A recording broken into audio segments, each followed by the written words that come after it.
Salmo 119, versículo 62, está escrito assim: à meia-noite me levantarei para te louvar pelos teus justos juízos. Vou ler mais uma vez.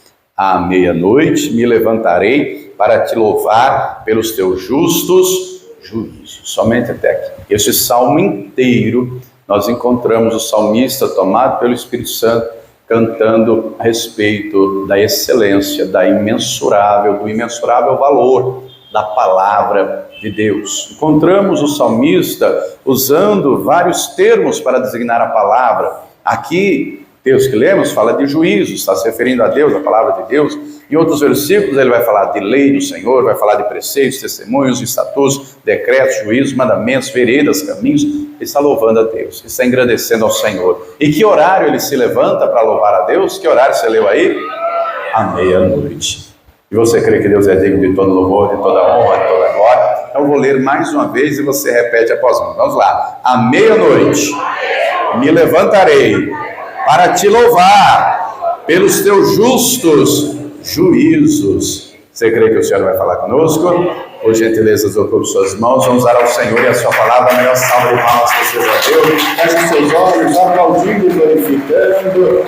Feche seus olhos, aplaude, glorifique, exalte, bem-vindo ao Todo-Poderoso. Senhor nosso Deus e Pai, Deus Santo, bendito, amado e Todo-Poderoso, nos reunimos, meu Deus, para te pontuar, para te bendizer, para engrandecer ao teu nome, porque o Senhor Deus e somente ao Senhor, meu Deus, adorarás, e só o Senhor prestarás culto, e nos reunimos para te prestar culto, e a tua igreja agora te aplaude, te glorifica, abre os céus agora, e receba o louvor da tua igreja, e por essa mesma abertura, vai derramando a tua bênção, vai derramando, meu Deus, a tua graça, a tua virtude, o teu poder. Ninguém veio aqui ouvir o homem algum falar, o homem não tem nada a dizer, todos vamos ouvir, e a tua voz, e a tua palavra, então os lábios do pregador, a boca do mensageiro, que eu diminua, que o Senhor cresça, remova toda barreira, todo obstáculo, e envia a tua palavra com poder e autoridade, e que a tua palavra gravar e produza o resultado para a qual está sendo enviada, em nome do Senhor Jesus. Diga amém, Senhor.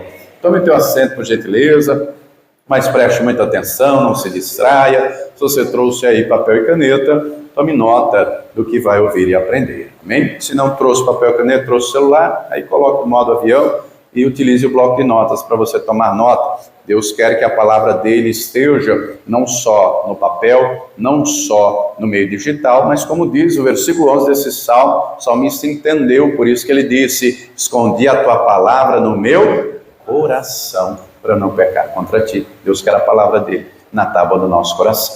Muito bem, um filósofo alemão, não somente filósofo, mas filósofo do direito, inclusive, do qual é citado em todas as faculdades de direito e de filosofia, esse filósofo se chama Immanuel Kant, e ele disse certa feita: a existência da Bíblia como livro para o povo é o maior benefício que a raça humana já experimentou.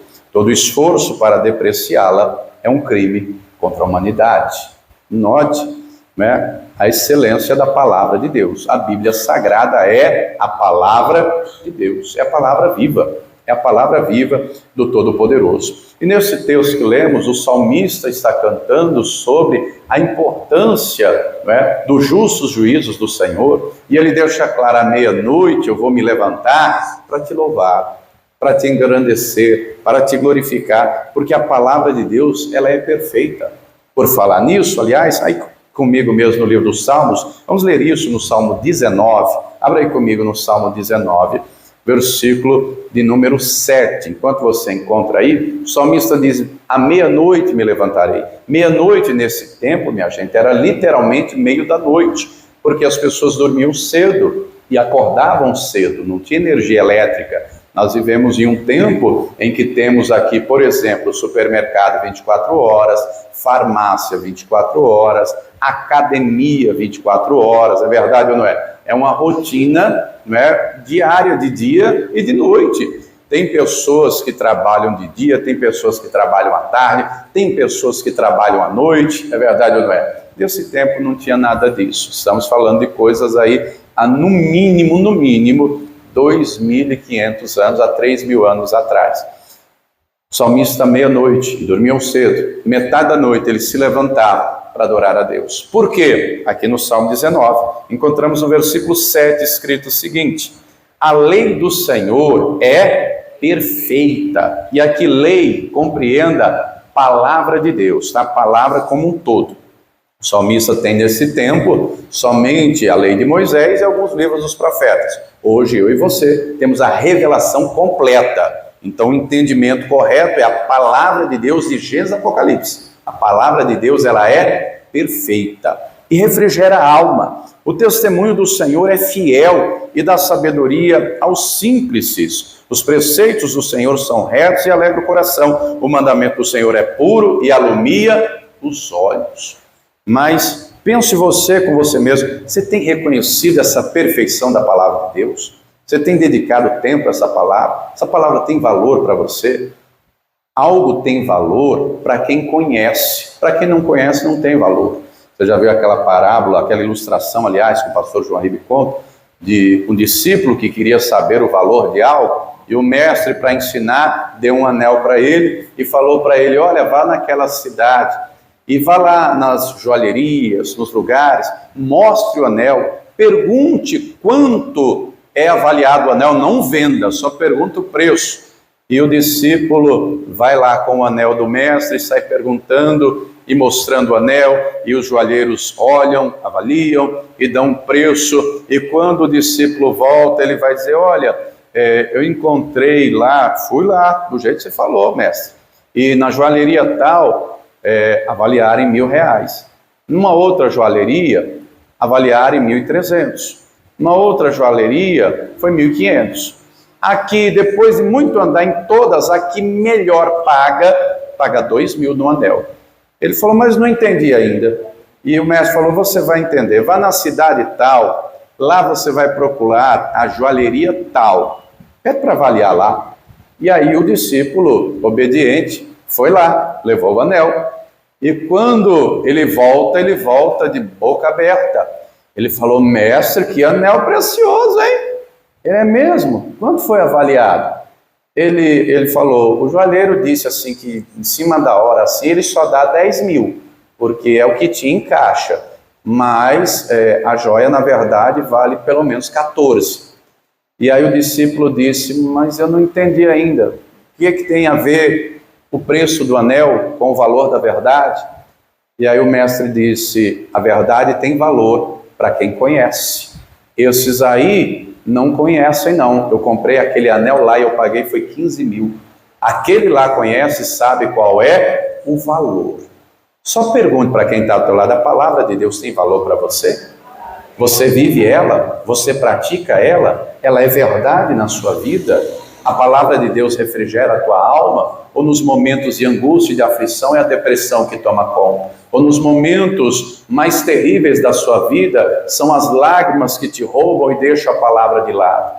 A palavra de Deus, ela te dá sabedoria? Ou nos momentos de adversidade você coloca os pés pelas mãos, fala besteira, faz besteira e age como um ímpio que nunca conheceu a Deus? A palavra de Deus, ela alegra o teu coração ou ela não te traz alegria nenhuma, prazer nenhum? Você vive a palavra? Essa palavra ilumina os teus olhos? Ou você está em trevas dentro da igreja?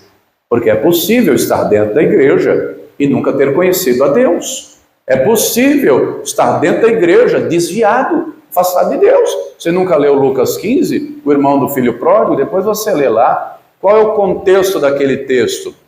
Lucas 15 começa falando que os fariseus criticavam Jesus porque ele andava com pecadores, com publicanos. E aí Jesus, para ilustrar o negócio, ele conta 3 parábolas para aquela turma. Ele conta a primeira, da ovelha perdida. E o pastor deixou lá guardadinho 99 e foi atrás de uma. E quando achou, a trouxe de volta. Voltou alegre, contente, chamou os amigos para festejar, porque a ovelha perdida foi encontrada. Aí ele conta uma segunda parábola, não é? A ovelha perdeu do lado de fora. Ele conta a parábola da dracma. A dracma, a moeda de prata, a mulher perdeu dentro de casa. Ela tinha 10, perdeu uma.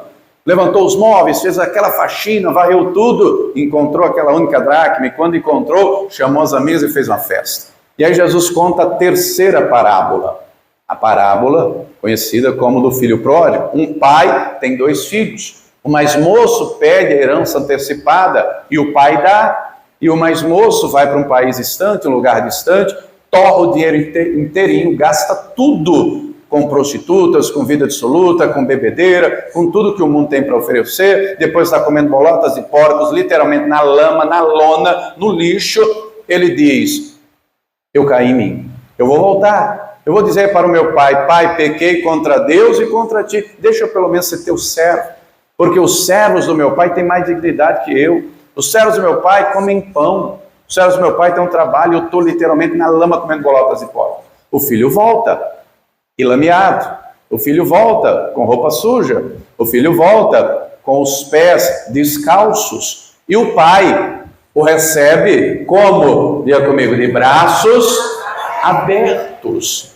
E o pai abraça aquele filho, e o pai manda trazer roupa nova, e o pai manda trazer um anel e colocar no dedo, e o pai manda trazer sandálias e colocar nos pés, e o pai manda matar o bezerro cevado, que era cevado, ou seja, cuidado da melhor maneira possível, justamente para uma ocasião especial. É aquela churrascada para celebrar, porque o filho estava morto e reviveu. No entanto, o mais velho, quando está voltando do campo, ouve aquilo, aquela festa, aquele barulho, aquela coisa toda, chama outro servo para perguntar: o que é que está acontecendo aí? E aí o servo já diz: olha, teu irmão voltou e teu pai está dando uma festa, porque o teu pai disse: o filho estava morto e reviveu. O filho mais velho está indignado e vai ao pai. E ele diz: que absurdo é esse? Esse teu filho, note que ele não diz meu irmão, ele diz teu filho. Teu filho gastou o teu dinheiro com prostitutas, com vida dissoluta. Você recebe ele de volta desse jeito? E eu que sou teu servo, servo no sentido de escravo, serviçal, eu sou teu servo, você nunca me deu um cabrito. E o pai deixa, é por isso mesmo, o pai diz: filho, tudo que eu tenho é teu. Mas o teu irmão estava morto e reviveu. Note a dureza do coração desse irmão. Ele não chama o irmão de irmão, ele chama teu filho. Ele não perdoa, ele não tem misericórdia, ele está dentro da casa do pai, mas ele não conhece o pai, ele não conhece as bênçãos do pai, ele não conhece o coração do pai. Só pergunto para quem está ao teu lado: não é o teu caso não, né? Não é o teu caso de ser crente só na igreja. E às vezes tem gente que nem na igreja consegue ser crente, porque até na igreja não perdoa ninguém. É implacável, é coração duro. A palavra só tem valor na teoria. A palavra é perfeita quando ela é pregada. A palavra é perfeita quando está no texto. Mas, irmão, a palavra é perfeita quando ela é vivida na nossa vida. A palavra ilumina os olhos quando eu tenho entendimento de uma situação, para eu poder aplicar e compreender. Eu tenho que perdoar, eu tenho que ter misericórdia, porque se eu não perdoo, eu não sou perdoado. Se eu não entendo o coração do Pai, eu não sou filho do Pai. Se a verdade da palavra não é verdade na minha vida, o que tem na minha vida é mentira. Quem está entendendo, diga glória a Deus. A palavra ilumina os olhos, vai tirando trevas. A palavra alegra o coração, vai tirando a tristeza. A palavra dá sabedoria, vai tirando a loucura, a estutícia, todo tipo, né, de imprudência. Essa palavra é viva. Só pergunto para quem está ao teu lado: essa palavra é viva na tua vida? Essa palavra produz resultado na tua vida? O teu coração é semente, é terreno fértil para essa palavra? Ela frutifica, ela cresce? Você está na igreja e não conhece o Pai? Você está no templo, mas não é casa viva do Senhor? Tome cuidado para você não correr esse risco, porque é possível uma pessoa estar décadas e décadas dentro da igreja e só conhecer a Deus e ouvir falar. É possível alguém estar ao culto e nunca ter prestado culto a Deus. Isso é perigoso, ainda mais no tempo em que vivemos. Acho que você tem acompanhado os noticiários, não é? Do que o Irã fez agora, final de semana. Enviou, não é, ao todo 300 mísseis balísticos de cruzeiro, drones contra Israel. Ainda bem que Israel já estava preparado com a bateria antiaérea, com o domo de ferro, dispararam mísseis. Quem vê pensa, um show de fogos de artifício, coisa nenhuma, era míssil destruindo míssil. As defesas de Israel, Israel já diz, um monte de gente já disse, Estados Unidos, a França, a Inglaterra, estamos com Israel. Israel, e já disseram, muitos disseram, não revide não. E o primeiro-ministro disse, Israel, nós vamos ser atacados, não vamos fazer nada. E você pode pensar, pastor, e daí? O que isso tem a ver comigo? Está do outro lado do mundo. Não tem a ver só com você não, querido. Tem a ver com o mundo inteiro, tem a ver com a palavra. A tensão tem que aumentar. A guerra tem que ser deflagrada. Porque é necessário a vinda do anticristo. É necessário o acordo de paz entre árabes e judeus. O que é isso na prática, pastor? Diga comigo, Jesus está voltando e Ele vai levar a igreja santa, Ele vai levar a igreja lavada e remida no sangue dele, a igreja que vive a palavra dele, uma igreja que é virgem prudente, que não deixa faltar óleo na cabeça, que mantém vestes brancas.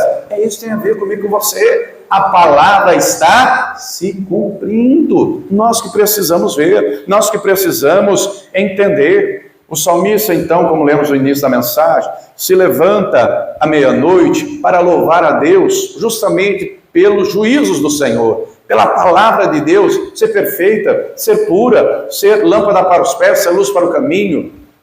E querido, querida, encontramos ao longo da Escritura, principalmente no livro dos Salmos, várias vezes a ordem, louvai ao Senhor. O louvai está no imperativo, não é pedido, é ordem. Louvai, louvai, louvai, louvai. Inclusive o último salmo diz, todo aquele que tem fôlego, louve ao Senhor. Louvai ao Senhor, é ordem. O louvor vai além da música. Tem um ditado que diz, quem canta, seus males espanta. O louvor vai além. Que o louvor é uma adoração a Deus.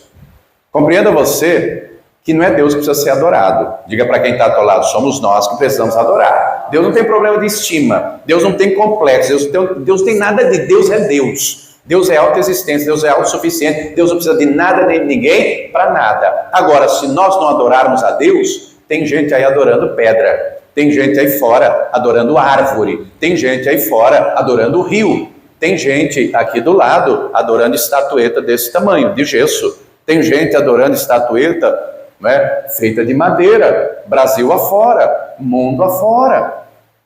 Nós temos que adorar única e exclusivamente ao Senhor. Ele procura os verdadeiros adoradores que adoram em espírito e em verdade. O louvor faz parte da adoração. Não é a única coisa.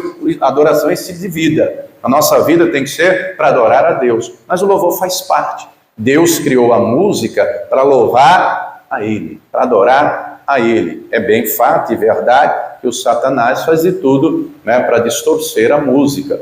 Nos nossos dias, os pancadões aí estão aí à torta e à direita. E cantam sobre sexo, e cantam, né, sobre droga, sobre adultério, sobre crime, sobre tudo que não presta. Ou você nunca ouviu? É verdade ou não é? A música está aí. Os sertanejos cantando que não tem dinheiro, o sertanejo cantando que dormiu na praça pensando nela, dizendo para o guarda que não é vagabundo, não é delinquente, o outro sertanejo dizendo não sei para onde vou, pode até não dar em nada, o pagodeiro cachaceiro dizendo deixa a vida me levar, a vida leva eu, e está indo ladeira abaixo, e um monte de gente cantando, e um monte de gente indo ladeira abaixo, e já tem até psicólogo, profissional de saúde dizendo da influência da música na alma, na conduta, no comportamento. Deus já sabia disso de muito tempo. Por isso que a ordem bíblica é louvar a Deus. E a palavra deixa claro que Deus habita em meio aos louvores. No entanto, louvar a Deus em momento de alegria é fácil. Tiago 5,3 diz, está alguém alegre? Canta louvores. Mano, tão bom cantar louvor quando você está alegre, né? Já viu aquele louvor do André Valadão? Dia feliz, tão feliz. Aí aquele outro, que a bênção se derrame. É tão bom, né? O difícil é louvar a Deus quando o negócio está ruim. O difícil é quando você está doente e cantar que Deus é o Yahvé Rafá. O difícil é quando está na luta, na angústia, cantar, meu Deus, quão maravilhosos são os teus caminhos, que obras maravilhosas você executa. Na hora da luta é difícil, na hora da angústia é difícil, mas aí está a diferença no verdadeiro adorador, que adora a Deus por quem Deus é, independente do que Deus faz.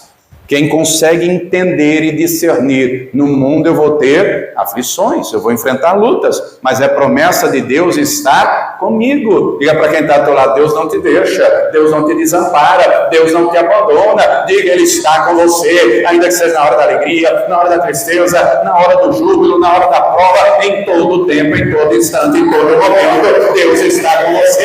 Ele é o teu bom pastor, é Ele que te guia, ainda que você ande pelo vale da sombra da morte, não tema, Ele está com você, Ele está com você. Encontramos ao longo da Escritura gente que entendeu que mesmo em momentos de angústia, tem que louvar a Deus, tem que orar, tem que buscar ao Senhor, compreendeu que Deus é Deus e Deus está no controle de todas as coisas. Deus tem a rédea da situação, Deus tem o controle da história, nada foge do controle do Todo-Poderoso. Eu quero ilustrar vendo um exemplo prático, bem conhecido, Atos 16, abra lá comigo, no versículo 25, é um texto bem conhecido. Enquanto você encontra aí Atos 16, 25, eu vou fazer só um breve resumo da circunstância, do fato, para chegarmos aqui então. Paulo e Silas estavam, não só Paulo e Silas, mas estava também o Lucas, o Timóteo, estavam em viagem missionária, estavam numa cidade chamada Filipos, na Macedônia. E um belo dia, eles se levantam cedo, pela manhã, vão até o rio Gangites para orar. Mas eles tinham visto uma moça que tinha espírito de adivinhação. E essa moça, ela era escrava do demônio, porque estava um espírito de adivinhação nela, e ela é escrava de um homem. Através da sua adivinhação, ela dava muito lucro para os seus senhores. Até hoje, eu acredito que você já deva ter visto aí nos postes, os cartazes, joga-se búzio, lê-se cartas, você já viu isso? Não. Amarração para o amor e tantas outras coisas. Já viu o cigano que pede para alemão e fala o que você gosta de ouvir e depois pede a moeda, dinheiro? Muito bem, estão indo, Paulo vê aquela moça, o Espírito Santo move ele, e ele vira para ela e vai dizer para o demônio que estava nela, em nome de Jesus, saia dela! Na hora o demônio saiu, a moça foi liberta. E aí está escrito que os donos da moça, vendo que a esperança do lucro tinha acabado, levaram Paulo e Silas aos magistrados na praça da cidade.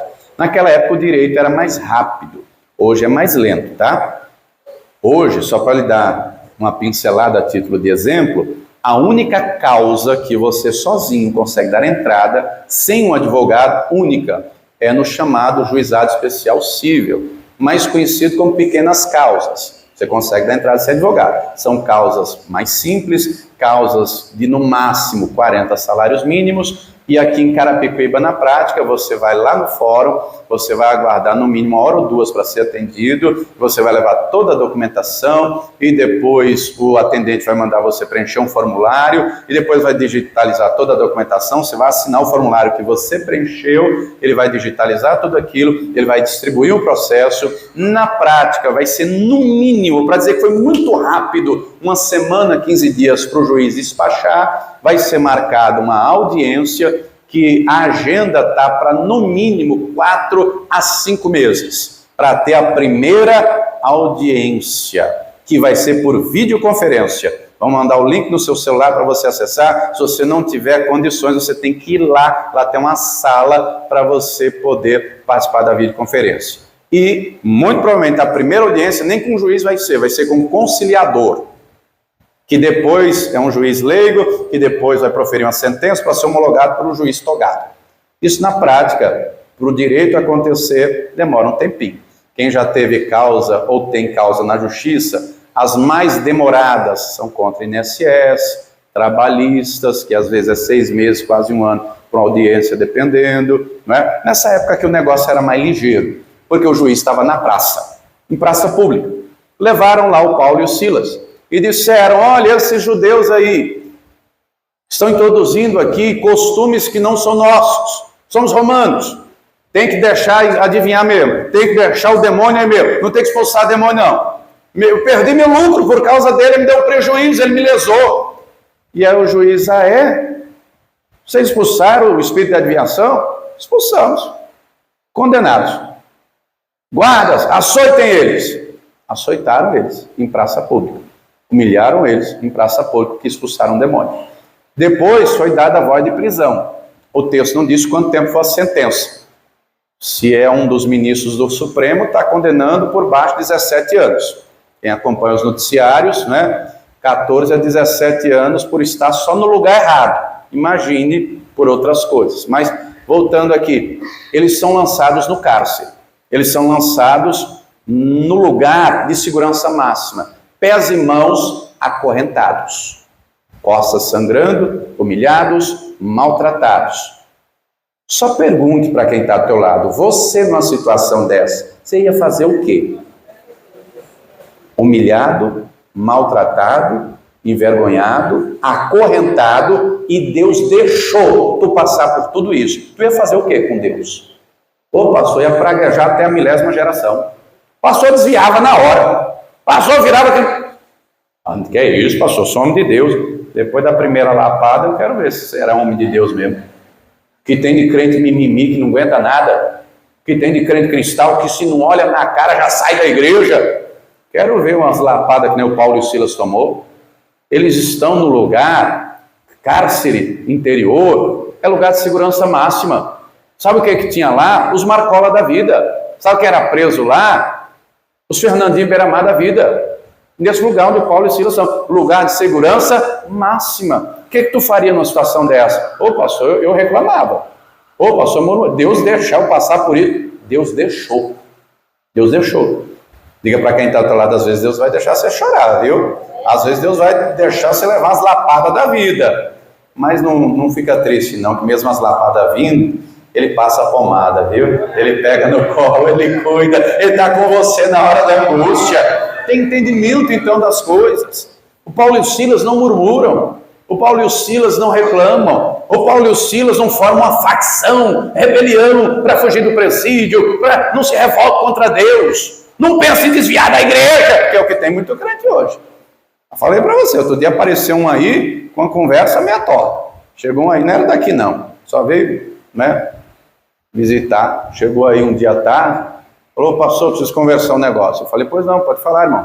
Ele falou, pastor, o negócio é o seguinte, sábado agora é meu aniversário. E se Deus não me der uma moto, eu vou desviar. Eu falei, como é que é?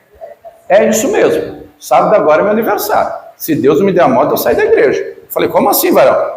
Que conversa é essa? Não, porque eu era do crime, eu traficava, eu roubava e eu tinha tudo. Eu tinha carro, eu tinha moto, eu tinha dinheiro, eu tinha mulherada. Hoje eu não tenho mais nada. Hoje eu não tenho carro, eu não tenho moto, eu não tenho mulherada, eu não tenho dinheiro e eu quero uma moto. E é sábado agora. E aí eu falei para ele, que pena que eu não vou lhe ver mais. Já quase não via, né? Que ele só vinha aqui visitar. Né? Essas peças raras vêm de encomenda, viu? Não é membro aqui não, porque quem é membro aqui, para a glória de Deus, o coração já abriu, a palavra está frutificando, sim ou não? Eu fiquei preocupado agora, você está desse jeito também, está desviado dentro da igreja? Passei 2 horas com o abençoado, explicando que o coração dele está errado, que esse pensamento é errado. Deus é Deus, Deus tem poder para dar moto, tem para dar moto, para dar carro, para dar casa, para fazer tudo. Só que não é assim que Deus trabalha, não é assim que Deus trabalha. Eu falei, ô varão, se você ouviu essa turma por aí que diz que você tem que pegar Deus pelo colarinho, botar na parede e provar Deus, quem pega Deus pelo colarinho? Hã? Quem? Satanás pega? Não chega nem na unha do pé do dedo mindinho. Deus é Senhor, Deus é soberano. Mas tem uma turma aí que prega que você tem que pegar Deus pelo colarinho, botar na parede e tem que fazer prova, e tem que, acabou. Que petulância, não? Tem gente que prega isso, gente famosa aí. Nas televisões, nas rádios, na internet. Eu não sei se ele ouviu essa turma. Eu sei que eu passei 2 horas com ele, explicando que esse coração estava errado. E ele desviou. Você acredita? Ficou sem a moto. Esses dias aparece aí com um corote de cachaça, dizendo que Deus não existe. Mas que coisa, não? Deus, eu orei por ele. Deus tem misericórdia dele. Mas é cada uns crentes mimizento. Só pergunto para quem está atrás, assim, não é assim não, né? Você não é molenga não, né? Diga para quem está atrás, você aguenta os trancos da vida, né? Você aguenta as lapadas da vida, né? Você compreendeu que foi Deus que chamou, foi Deus que escolheu, ainda que as lutas venham, Deus é o teu Senhor, Deus é o teu socorro, Deus é o teu refúgio, Deus é a tua fortaleza na hora da angústia, Deus é o teu Senhor. E Paulo e Silas entenderam isso. Eles estão na prisão, eles estão acorrentados. Aos olhos humanos não tem saída. O que você faz quando não tem saída? O que você faz quando não tem socorro de ninguém? O que você faz quando a situação parece que não tem mais jeito? Você abandona a fé? Você desvia? Você murmura? Você reclama com Deus? O que esses dois foram fazer? Você encontrou Atos 16, 25? Já entendeu a circunstância, não é? Perto da meia-noite, Paulo e Silas murmuravam, desviaram, rebelaram-se contra Deus. É o que está escrito aí? Então vamos ler em bom som em alta voz. Oravam.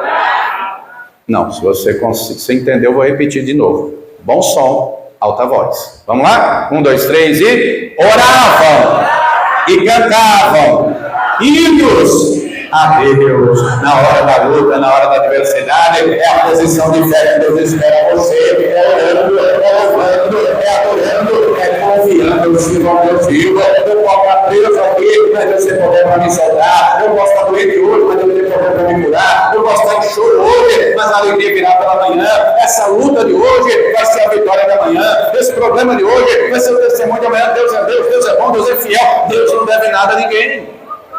Eles oravam, eles cantavam hinos a Deus, com as costas ensanguentadas, feridos, machucados, oravam e cantavam hinos a Deus. Entenda o contexto da história e do tempo. O texto diz ainda no versículo 25 que os outros presos escutavam. Nesse tempo aqui, e de longa data, o mundo estava debaixo da influência do paganismo, ou seja, a crença de vários deuses. Eles estão na Macedônia, do lado da Grécia, a influência do Olimpo, a influência dos deuses gregos. A crença geral era, quanto mais deuses, melhor. Quando Paulo foi em Atenas, vai estar no capítulo seguinte, está lá na praça, vários nichos a vários deuses, de tão idólatras que eles eram, e um lá vazio, escrito ao Deus desconhecido. Ou seja, se faltar alguém, fica nervoso, não, tem aqui um nichozinho para você. O negócio era adorar vários deuses. Essa era a cultura da época, essa era a cultura daqueles presos. Imagina os presos olhando para eles e pensando: esses caras tão loucos, esse Deus deles aí não existe não. Primeiro que esse Deus deles deixou eles passarem por tudo isso, desamparou eles, e os caras ainda ficam orando e louvando. Só pode ser doido. Imagina o que passa na cabeça daqueles outros presos. Mal sabia aqueles presos que aqueles dois eram verdadeiros adoradores. Eram homens que tinham convicção de fé. Não era crente Nutella, não era crente mimizento, não era crente de cristal. Era gente que tinha fé até o tutano do osso. Era gente que compreendia: Deus deu, Deus formou, bendito seja o nome do Senhor. Se Deus fizer, Deus é Deus. Se não fizer, Deus é Deus do meu jeito. Minha vida está na mão do Todo-Poderoso. Eu não quero que me faça o homem. Eu sei que Deus está no controle. Se Ele permitiu, Ele tem um propósito. Paulo e Silas oravam, cantavam, louvavam a Deus. E essa é a posição que Deus espera de mim e de você. Deus não resiste a um coração quebrantado, a um coração sincero, verdadeiro. É uma pena que o Lucas não registra qual era a oração, que palavras eles diziam. É uma pena que Lucas não registra que hino ele cantava, quais hinos eles cantavam. Será aquele que diz: perto quero estar, junto aos teus pés? E mais à frente vai dizer: te louvarei, não importam as circunstâncias. Adorarei somente a ti, Jesus. O crente de verdade adora quando tudo está bem, quando tudo está mal. Quem tem convicção de fé sabe que Deus está no controle. Uma pena que Lucas não registrou, mas fato é que Deus habita em meus louvores. Fato é que Deus não resiste a um coração quebrantado, verdadeiro, sincero. Diga para quem está ao teu lado: e Deus não deve nada a ninguém. Quem adora a Deus por quem Deus é, vê a glória de Deus se manifestar. Sabe qual é o problema de muita gente? Uma fé capenga, uma fé deficiente, uma fé pela metade. Como assim, pastor? Eu não tenho que crer em milagres e maravilhas? Claro, tem que crer em milagres, em bênçãos e maravilhas, mas se só crer nisso, quando Deus não fizesse, eu dizia: a fé perfeita crê em quem Deus é. Deus é santo, Deus é bom, Deus é Senhor, Deus é soberano, Deus é Salvador, Deus faz o que Ele quer, na hora que Ele quer, Deus não deve nada a ninguém. Deus espera que eu e você entendamos que temos que adorar a Ele por quem Ele é. O que Ele faz é a extensão do caráter dEle. Ele é bom, por isso Ele faz bondade. Ele honra aos que Lhe honram, Ele é fiel aos que Lhe são fiéis. Ele não deve nada a ninguém. Os dois estão presos porque expulsaram o demônio.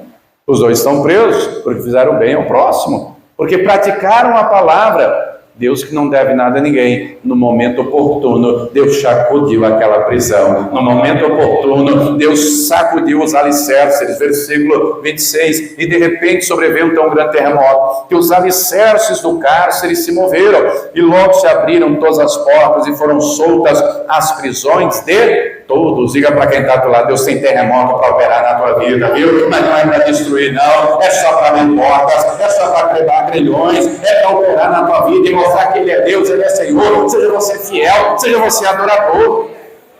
O terremoto não soterrou ninguém. Você viu recentemente o terremoto que teve no Japão, agora há poucos meses atrás? Que tragédia, quantos mortos, né? Recentemente, coisa de uns 2, 3 meses atrás, esse terremoto aqui não soterrou ninguém, não matou ninguém. O que esse terremoto causou? Diga comigo, as portas se abriram. Diga assim, todas as portas. O que é que está fechado na tua vida? Deus tem poder para abrir. Se você for um adorador fiel e adora Ele por quem Ele é, se prepara, Ele vai abrir portas. Ele é a porta de saúde, Ele é a porta de libertação, Ele é a porta de emprego, Ele é a porta de milagres. Foram soltas as prisões de todos. A prisão aqui era literal, as algemas aqui eram literais, mas tem gente que tem prisão na alma, tem gente que está preso nos vícios, tem gente que está preso na mentira, tem gente que está preso por Satanás. Jesus quer você livre, quer você liberto, para poder adorar Ele, não é? Às vezes tem gente que está com a mentalidade, alguém aqui tem papagaio? Papagaio? Não? Você sabe que o papagaio, ele vive muito, não é? E o papagaio, quando ele é ensinado, instruído, você pode tirar ele da gaiola, você pode soltar ele, ele voa, ele vai, depois ele volta, porque a mentalidade é, a minha casa é dentro da gaiola. Ele vai livre, mas ele quer ficar dentro da gaiola.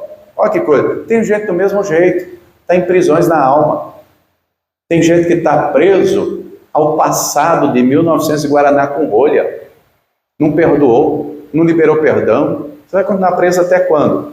Se Jesus já te libertou, você não vai tomar posse da libertação, não? Vai deixar essa falta de perdão te impedir de entrar no reino de Deus?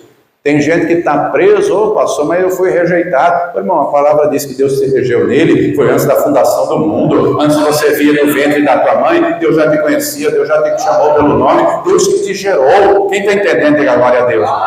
Quem vive de passado é museu. O que te prende? O que te segura? O Senhor veio para nos dar vida e vida com abundância. Ele nos quer louvando a Ele, adorando a Ele, vivendo uma vida abençoada, uma vida abundante nessa terra, porque a vida eterna com Ele já está se aproximando. Em breve Ele virá. Ele quer uma igreja santa, Ele quer uma igreja lavada no sangue dEle, uma igreja que é virgem prudente, uma igreja que tem a lâmpada da palavra, e uma igreja que tem o óleo do Espírito, uma igreja que vive a palavra, que pratica a palavra, uma igreja que louva Ele por quem Ele é. Quem está entendendo? E a glória a Deus. Deus espera de nós essa postura. O Paulo e o Silas, perto da meia-noite, oravam e louvavam a Deus. O salmista diz, à meia-noite, me levantarei para te louvar pelos teus justos juízos. Essa palavra é viva, ela tem que ter vida na sua vida, na nossa vida. Ela tem que ser verdade na nossa vida. Lemos lá o Salmo 19, falando que a palavra do Senhor é perfeita e refrigera a alma. E o salmista termina lá o Salmo 19 dizendo, quem pode, Senhor, discernir os próprios erros? Os próprios, não é o dos outros, não. Porque é muito fácil uma conduta que Jesus não aprova, julgar e apontar os erros dos outros. Ninguém lhe deu, Deus não deu autorização para você julgar os outros.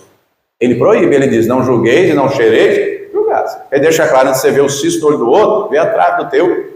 Ele quer você discernir seus erros. Ele quer você sendo aperfeiçoado para errar menos, até chegar ao ponto de ser perfeito e não errar mais.